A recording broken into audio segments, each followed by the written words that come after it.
Hello, you're listening to the latest season of the COVID Inquiry podcast. This week, Nicola is joined by Lorelei King, actor, screenwriter, narrator, and most pertinently, a member of the COVID-19 Bereaved Families for Justice group. Together, they're going to reflect on how the recent hearings went and look forward to the next few days of evidence. Please note, some listeners may find the contents of this podcast distressing.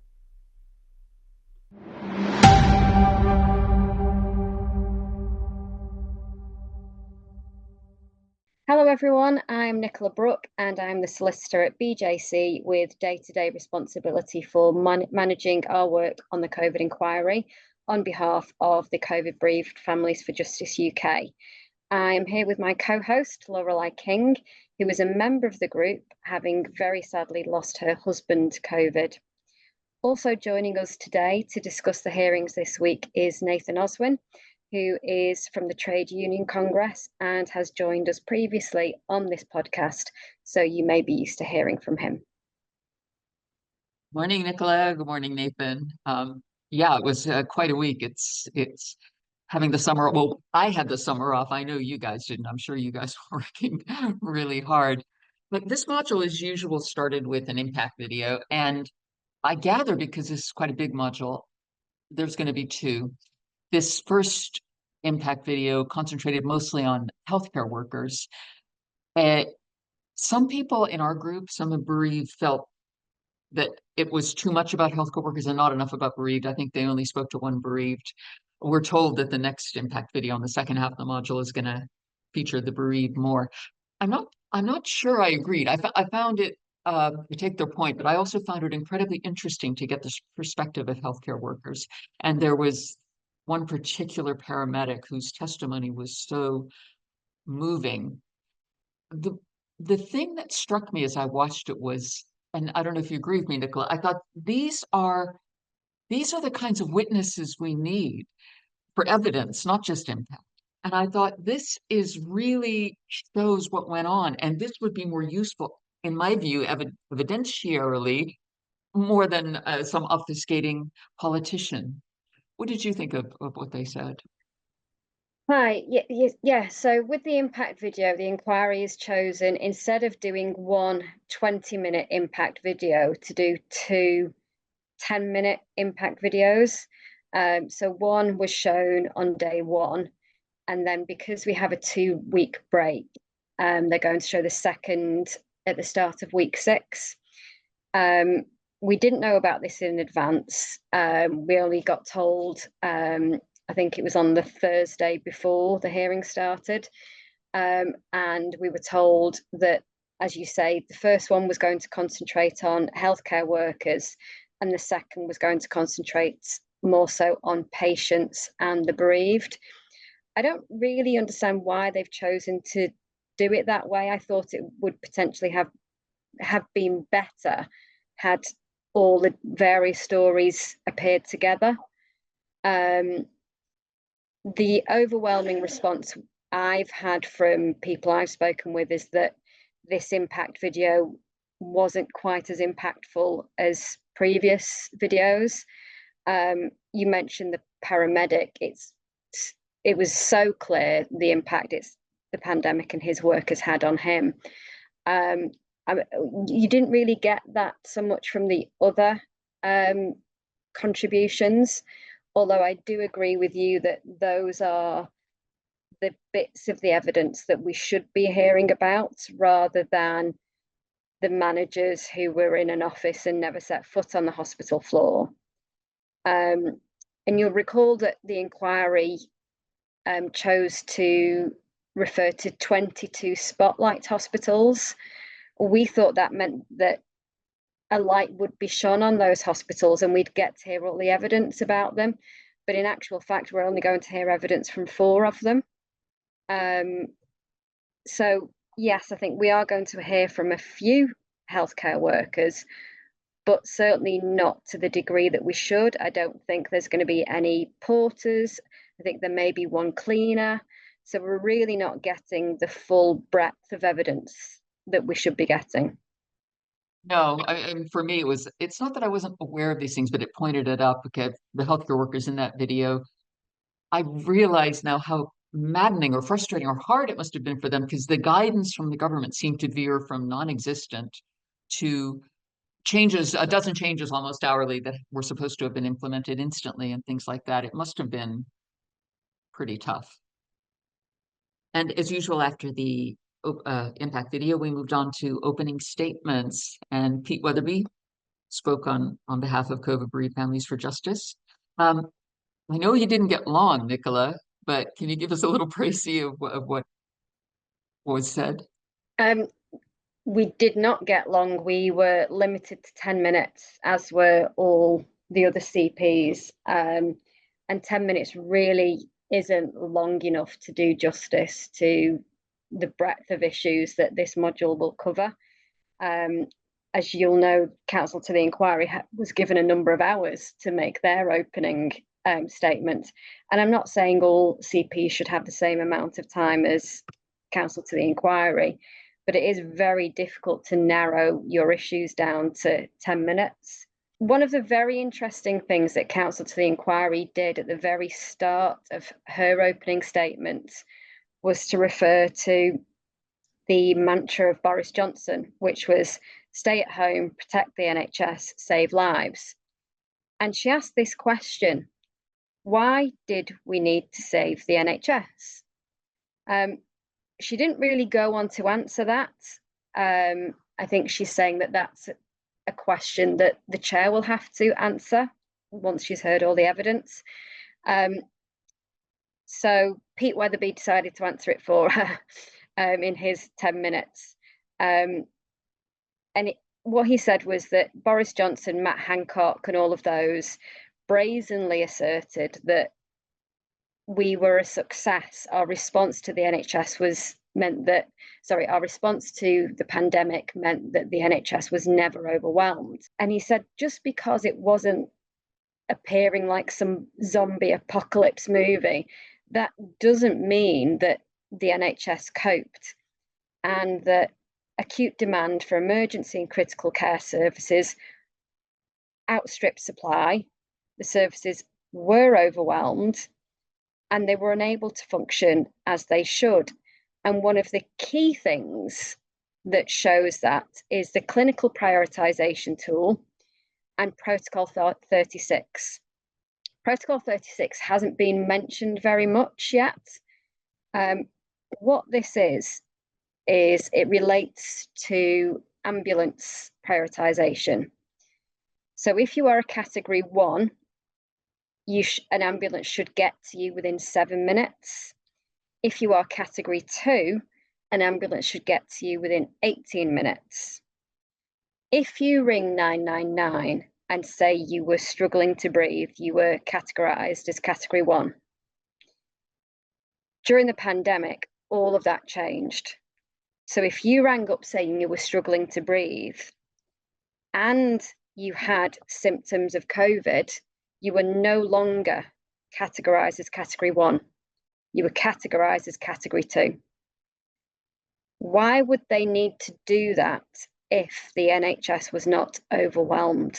I agree, Nicola, and I know many of the bereaved will, because the price that was paid for the NHS not being overwhelmed was the deaths of many of our loved ones, we believe, because they weren't treated, because for whatever reason, this categorization system you're describing, because of DNRs, because of their age, perhaps they had a disability or a pre-existing condition, and they were sacrificed on the altar. It wasn't overwhelmed. So I think no one would argue that it was not a success. So thank you for making that point. You mentioned there are quite a few core participants in this one, aren't there? How many are there? It's a large module in that way. Yes, there are 36 in this module, and 29 chose to make an opening statement. So yeah, lots of the hearing room on Monday and Tuesday was very busy whilst all of those core participants were present.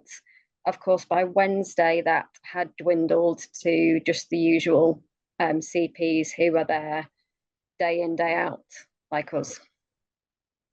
Yeah. On day 2, of course, they continued, as you say, there were many, and they included like the BMA and the governments of Scotland and Wales and NHS England. Then we had, as I know this is a continuing thorn on our side, Nicola, we had the impact evidence from bereaved witnesses. Again, I recall in the last module, we were led to believe possibly we might be able to have more witnesses, but in fact, that was not true. There was only one bereaved person allowed per nation. They were all about children, which made it particularly heartbreaking. First up was John Sullivan, who talked about his daughter who had Downs, Paul Jones from Wales, and Carol Steele attending remotely from Scotland. And then the next day, we had Catherine Todd talking about her son Ziggy from Northern Ireland. I think John Sullivan, just starting with him, it moved so many people the way he spoke. He was so dignified and yet angry. As you say, the inquiry has taken a stance where the witnesses it's selected from the bereaved, we put forward 24, and obviously they only chose one, but the 4 witnesses who it did choose, they were all parents who had lost their children. Now, John lost his daughter Susan. She was no longer a child because she was 56, but she was his child. And my God, did you get the understanding of how much he loved her, how much pride he had in her, and how much he had to fight because she had Down syndrome, because everyone seemed to write her off from when she was born. And he and his wife Ida said, that's not going to happen for my daughter. They were told she would never walk, she would never talk, and they worked and got Susan to the point where she swam in the Special Olympics. She didn't just, beat every single limitation that was put on her. She did so well. And she was a medal winner. She won medals in incredible. She had a full life. She was loved and adored by so many people. And what John didn't get to tell you was, for 40 years, he has been fighting for disability rights. He would go on marches and would take his daughter Susan along with him, fighting for rights for disabled people who in this country seem to just be written off. And unfortunately, that's exactly what happened to Susie in those final moments. She was taken in by an ambulance after waiting for hours and hours and hours. Her mum was allowed in the ambulance with her, so they made an exception at that point. And her brother was allowed with her at the very end. But all that time in between, no reasonable adjustments were made. She was a woman who had Down syndrome, so could not understand why she had to wear a mask. She was frightened by the people around her who were wearing masks. Most people don't like the feeling of wearing masks, but she particularly struggled with having her face covered. And so she couldn't tolerate having the mask on her face. Obviously, the mask was helping her with the oxygen. And so the thing that would help her, she was rejecting because no one was there to explain to her why it was needed. So had the hospital made reasonable adjustments to either allow a family member to be with her or a member of the disability team to be with her who know how to communicate things like this, it might have been very different because she would have had the benefit of just that oxygen therapy. And then even more heartbreaking, when it became apparent that she would need to go to the intensive care unit, someone, a doctor, someone has written on her medical notes, no, declined because of Down syndrome. And it refers to Down syndrome and comorbidities. The only comorbidity she had was that she had a pacemaker. And everyone has confirmed that Down syndrome and having a pacemaker are not reasons to decline ITU. So at some point, a judgment value was made on her life and whether she was worth saving. And someone decided because she had Down syndrome that she was not worth the resources. And that is, it's so terrible, it's so barbaric. And John is so angry, but was still able to share his story in a way that conveyed his anger, yes, his upset, yes. But even then, he was at pains to say, I'm not anti-NHS. The only reason he's alive is because the NHS, because of his own healthcare issues. But what he does want to know is why his daughter was considered to be of less value than the person next to her. I think this is something that many of us bereaved feel too, and I agree. I found it it's not the same, but my husband had Alzheimer's, and I understand this thing about how generally the healthcare system does not accommodate, and particularly during the pandemic, for this, that they need extra kind of support and understanding. And I when he was talking about that, I understood so well how maddening it must and how frustrating and upsetting it must have been for them not to be able to be with her. And again, this decision about what is valued and who is valued and is something that haunts, I know, many of our members who can't help thinking, what if, and if only. Then we moved on to the witnesses. We had, and a lot of this week was about infection prevention and control. We heard an awful lot about droplets and aerosols and all that. And first up, we had Professor Clive Beggs, who's an expert in infection prevention and control. And it was, for me, hard to hang on because it was a lot of very, to me, technical kind of talk about the size of the microns of droplet versus aerosol and all this kind of thing. But overall, I did find it very interesting. What did you make of him first, Clive Beggs? Yes, his evidence was very technical, but I think he did his best to explain it in as simpler way as he could. I think you could tell that the inquiry was getting a bit irritated with him because they would put forward a proposition and he would struggle to just say yes or no. He would always want to explain it more fully.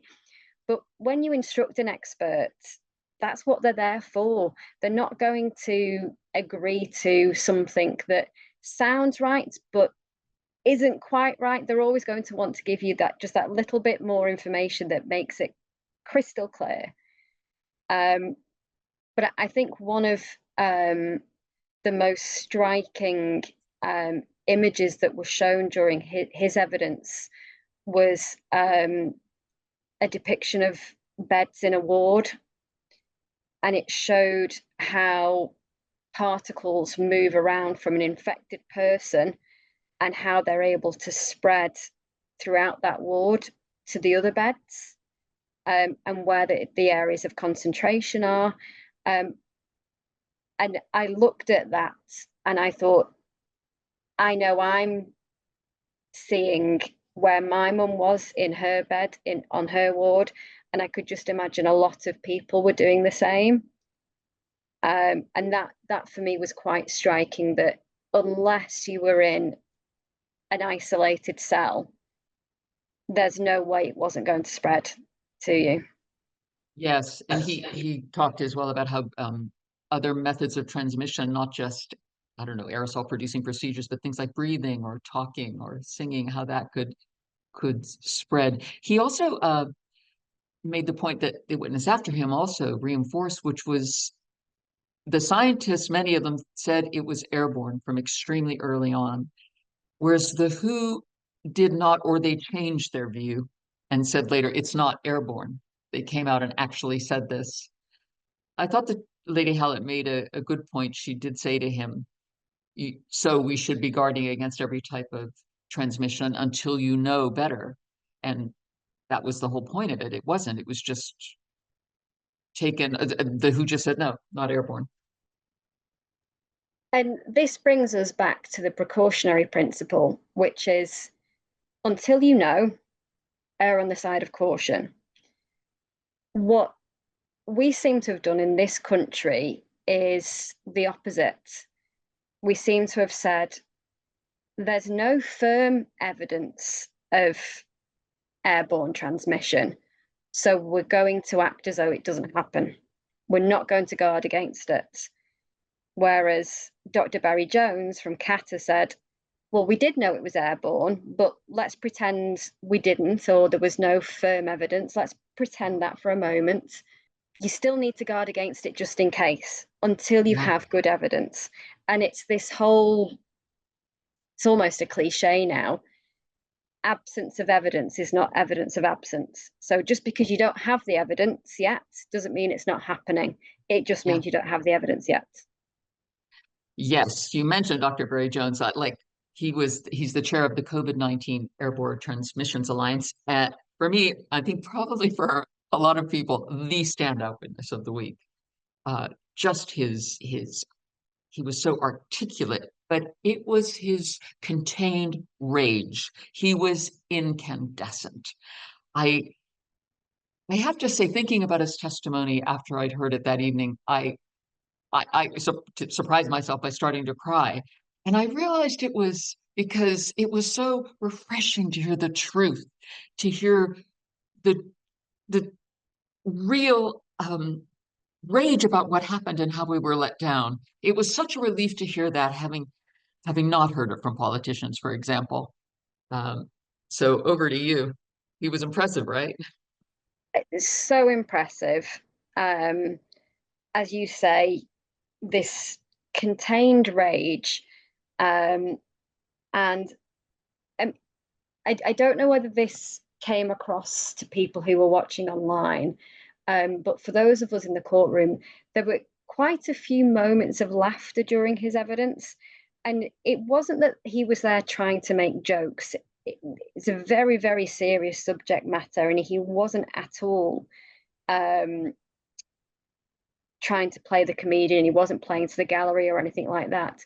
It was just every now and then there would be these little quips about the IPC cell, so the IPC cell, Infection Prevention and Control Cell, was set up to basically look at what guidance needs to be given to keep people safe during the pandemic.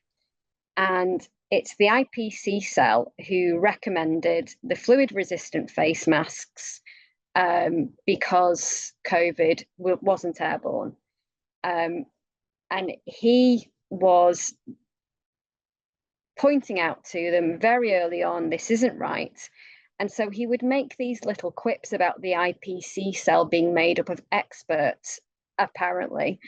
And it was just that word apparently or supposedly that he would kind of use just to get the point across, that these were supposed to be the experts who were supposed to keep everyone safe. And yet their advice made absolutely no sense to anyone with any knowledge of how viruses work. And he said a few times, viruses don't change. The way they transmit don't change. So Lisa Ritchie, who was the chair of the IPC cell, in 2013, she co-authored a paper with Jonathan Van Tam on SARS-CoV-1, saying it was airborne. SARS-CoV-2, why would that not be airborne?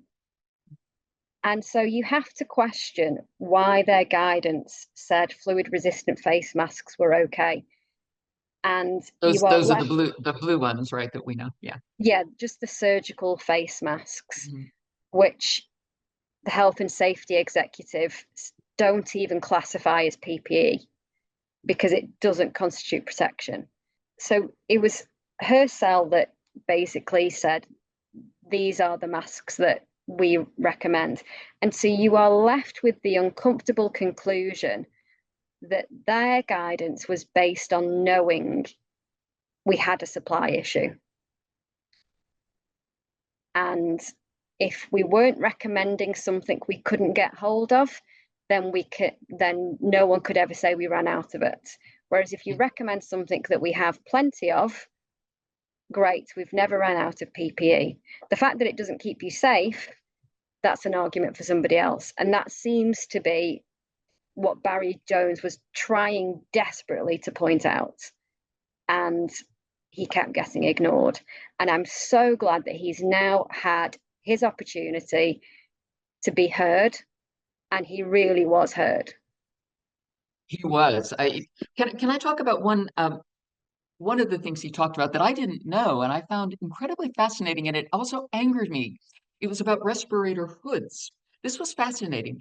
He said the advantages of these over even the FP3 masks, which I think I've said the right letters there, which are the ones that they're supposed to use, which have to be fit tested and have those kind of requirements. He said the respirator hoods, they're not disposable. They don't need to be fit tested. And apparently respirator masks, they have a 40 to 50% failure rate with fit testing. They have a clear visor so you can see the face. And there was Professor Elkington from Southampton University, and I believe he did like a study on this, which proved, yes, these are incredibly effective, the hoods.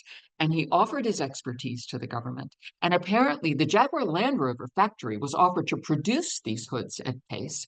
So they made this offer and they never heard back from it.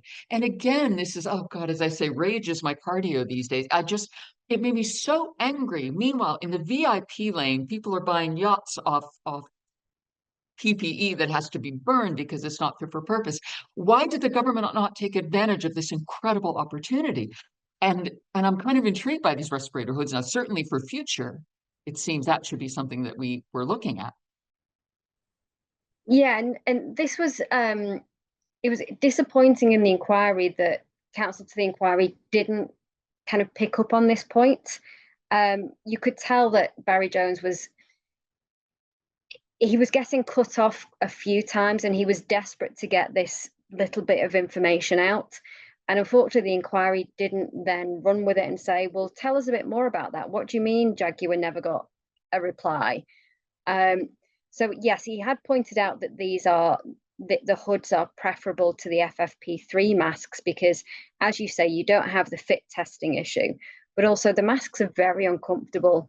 I'm sure we remember during the pandemic seeing images of doctors and nurses with the welts cut into their faces from wearing the masks.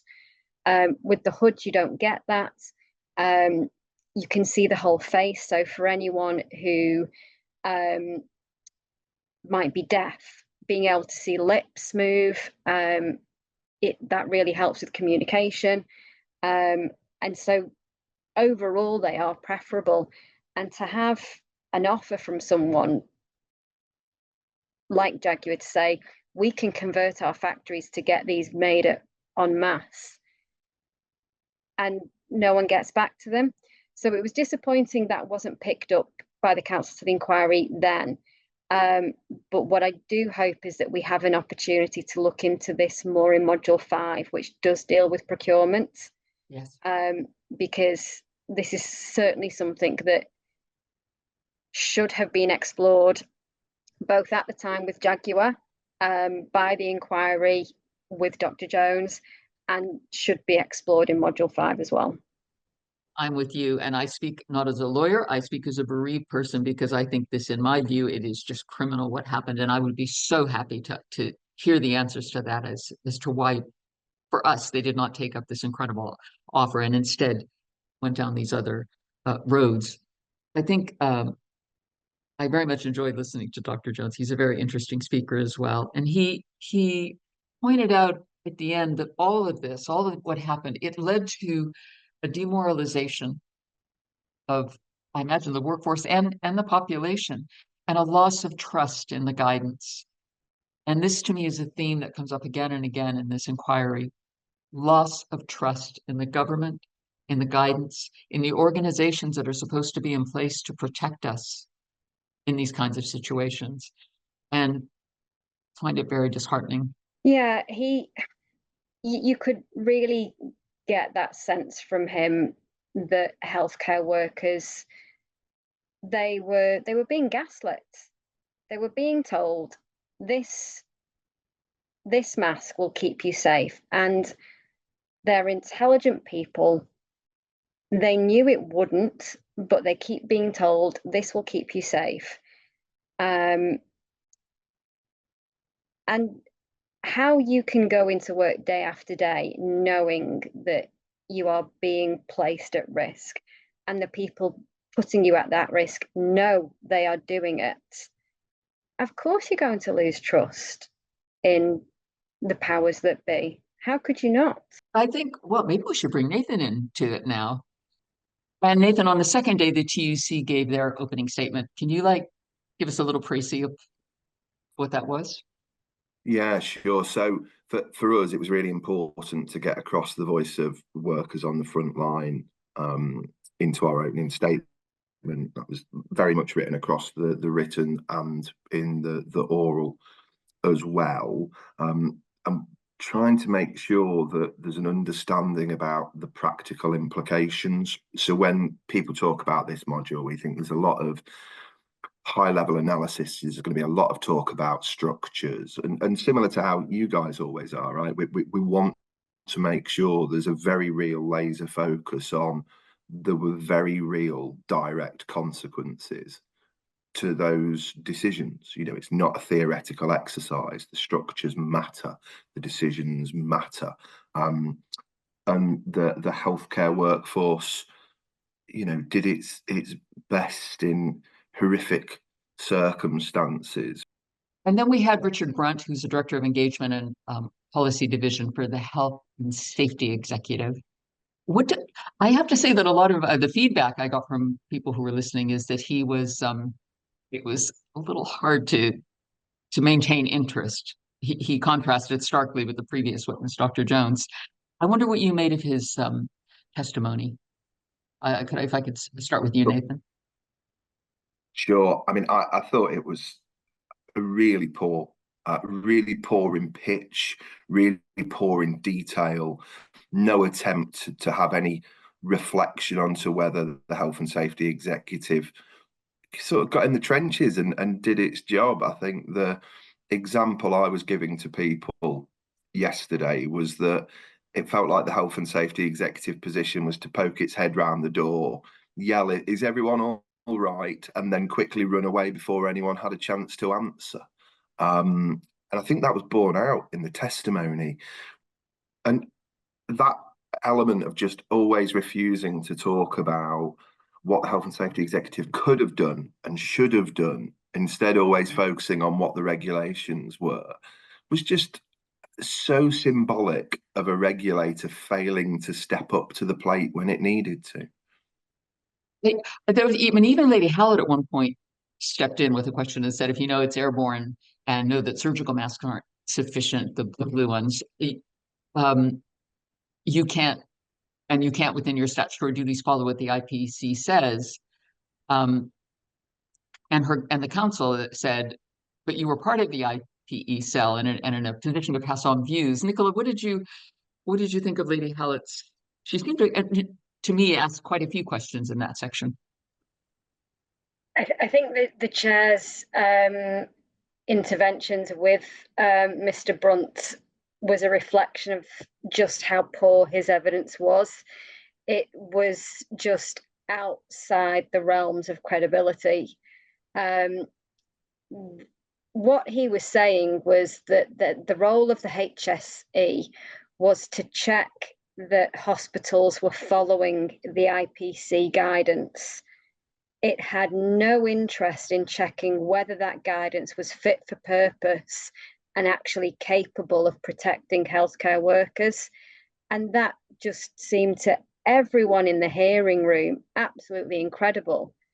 By their own standards, they say that the fluid-resistant surgical masks are not capable of protecting lives where the virus is airborne.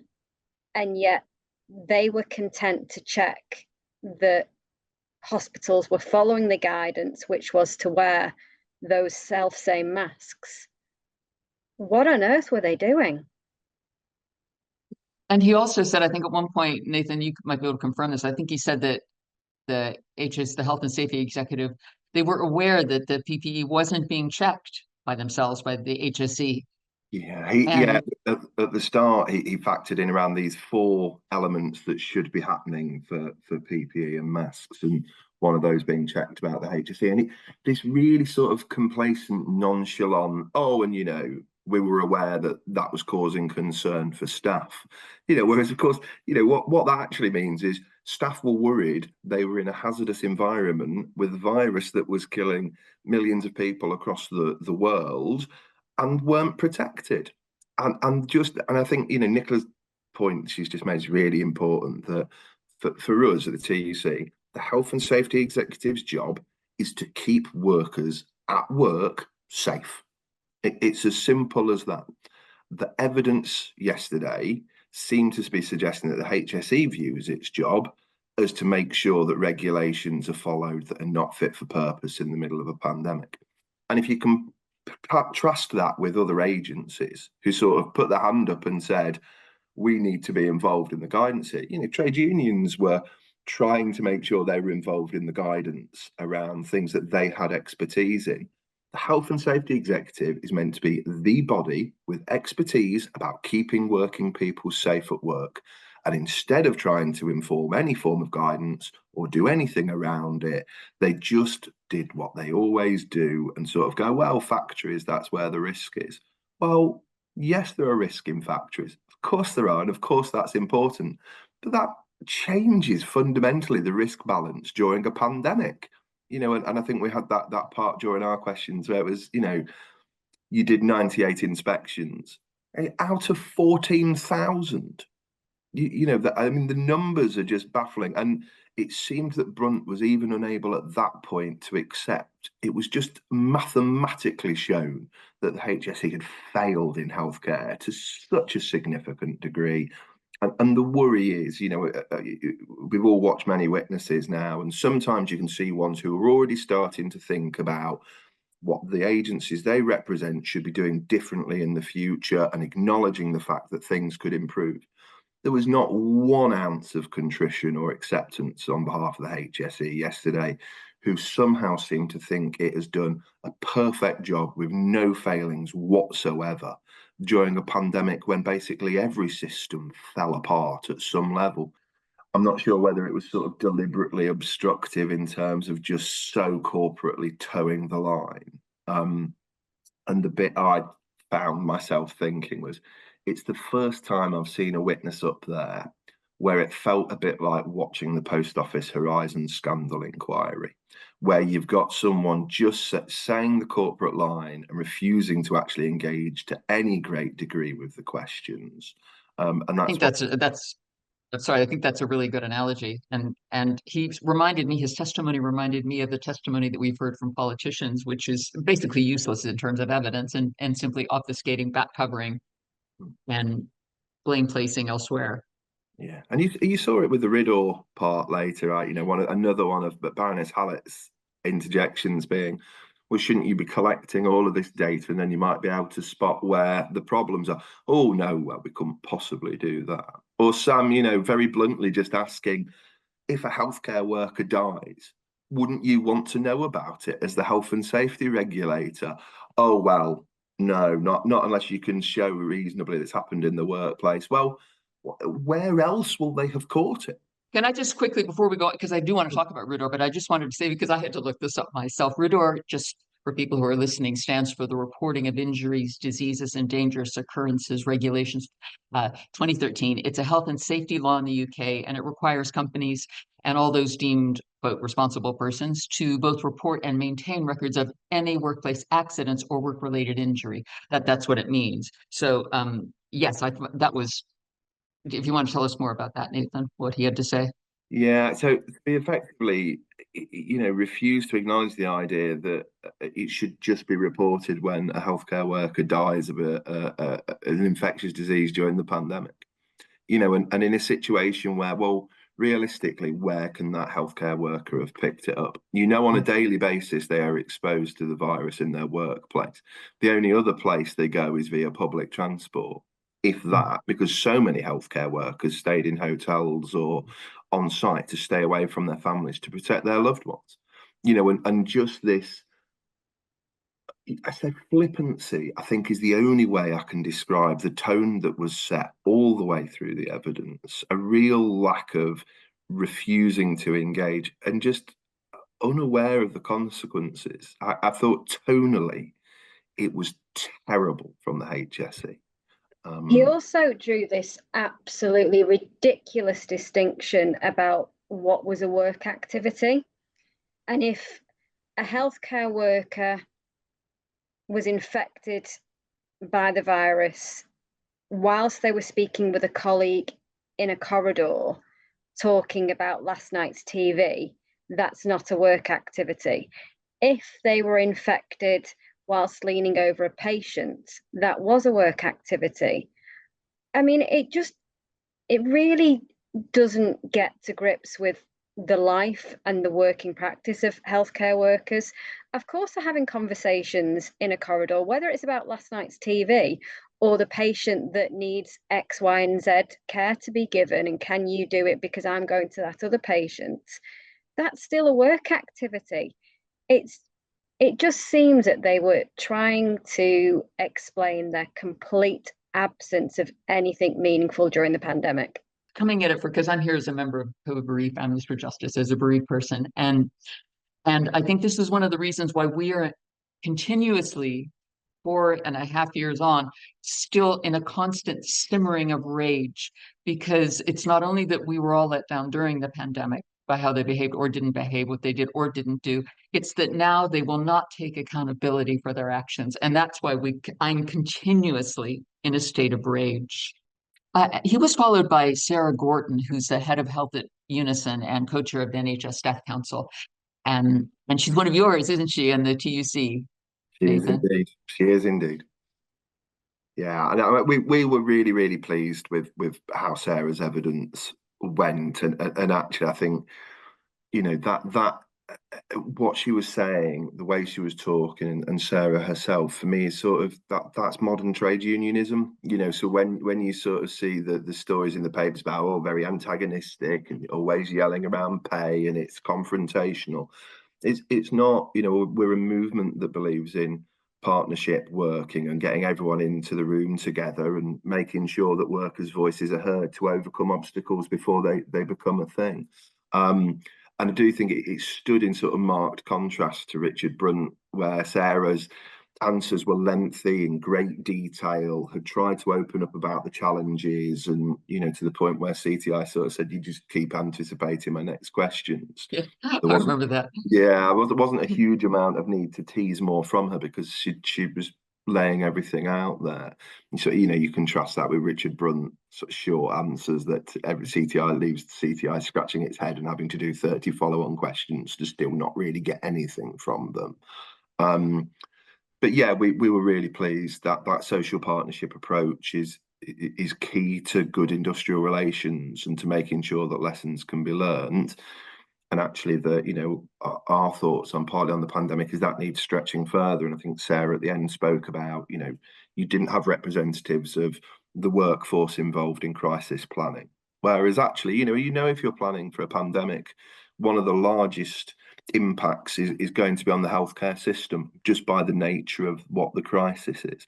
Well, why wouldn't you want experts in how the workforce would engage with policies and processes and challenges in that room to be able to help try and spot obstacles in advance? So, you know, we'd be looking for hopefully strong recommendations around the need for wider people to be involved. And actually, you know, that would include other lived experience groups, right? It should include those who have lost loved ones, because those experiences need to be hard written into those plans so that the lessons can be learned. It needs to involve those who have caught long COVID so that can be in there, and clinically vulnerable families and various others. That partnership model, that ability for people to talk and learn in an open, trusting environment is really, really important. Nicola, what did you think of Sarah Gorton's testimony? Just a really considered witness who knows her subject matter inside out. She wasn't there to take pot shots at anyone. She was really just trying to talk about the partnership, explain where it worked well and where things could have worked better had the TUC and the various unions been consulted. And one of the things that we haven't heard much about yet in Module 3 is the Nightingale hospitals. And she mentioned that this was a particular area where they weren't consulted. And whilst it was rather impressive that the government was able to acquire the buildings, convert them very quickly. There was no consideration of how patients might be transported to these places, and no consideration about the staffing arrangements. And she explained that whilst Unison and the TUC were able to work through some of those issues, that only happened at a local level by people stepping up and being pragmatic. But had the unions been consulted in advance, they would have been able to anticipate those logistical issues and have things in place so that the Nightingale hospitals could have been better utilised. Whereas, as we know, they were massively underutilised, largely because of the issues that Sarah was talking about. Thanks so much, Nathan. Can I just ask you both for your maybe standout moment this week or something from the testimony that especially hit you? Start with you, Nathan. I think, Lorelei, the thing that always stands out in any week where you have very passionate, real, lived experience stories is always going to be the thing that stands out. You know, as you'll know, where we sit on the benches, we're sort of behind the witness, and what you can often see is when the Baroness walks out, you know, the sort of emotional expression ends, and that was palpable and noticeable after John in particular, the first lived experience speaker, who I think I'd said to you, Nicola, in one of the breakout bits, you know, just the sense of love and pride that he had for his daughter was so palpable, so powerful.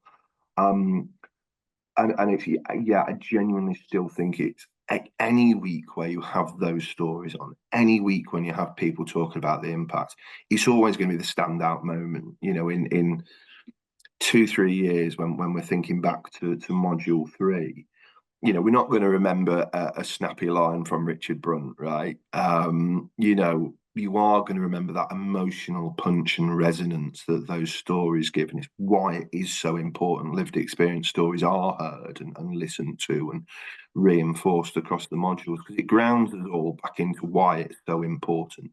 And actually, in some senses, what Richard Brunt should have been doing before he took the witness stand was gone and watched that appearance on Tuesday. It might have had nothing to do with health and safety in the workplace, but it absolutely resonates about why the inquiry matters and why people need to act in a good faith way with it and put forward lessons so we can all be better in the next pandemic. Thank you, Nathan. And Nicola, what was your standout moment? I think obviously John giving his evidence was so powerful, and as Nathan said, a reminder of why we're all there. But I think I have to say my standout moment was Dr. Barry Jones on behalf of Canter, COVID Airborne Transmission Alliance. And it was just,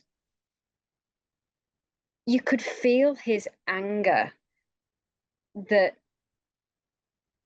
when we were in the pandemic, he could see that the guidance that was being given to healthcare workers was wrong.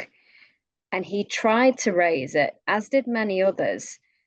And the IPC cell ignored all of these concerns and pushed ahead with the guidance. And he said a number of times that they did this based on bad science and despite overwhelming evidence to the contrary. And this was a man who was trying his hardest to keep people safe. And you could just sense that justifiable anger coming from him, from someone who was trying to do the right thing and was just ignored and pushed aside. I agree, Nicola. Well, wow, week 1, that's over. And I don't know what's ahead, but we'll see. Yeah, it's certainly been a long week. Even though it's just the first week back, it's felt quite long, hard. I think it's been upsetting for a number of people. Next week is going to be a big week. the third witness on Monday is Lisa Ritchie, who was mentioned a number of times this week. So she was the head of the IPC cell. And so I imagine a lot of what Dr. Barry Jones said will be put to her. So I think that will be one to watch on Monday. Absolutely. And thank you, as always, Nicola, for making the podcast possible. It's really nice to be back here with you. Thank you, Nathan, for agreeing to appear. And we'll see you next week. Thanks for listening to this instalment of the COVID Inquiry podcast. We hope you found it insightful and interesting. If you did, please rate us on the podcast platform you use and share the pod with friends and family who may value this type of commentary. We're looking forward to you joining us next week for more expert commentary, opinion, and insight into the COVID Inquiry evidential hearings.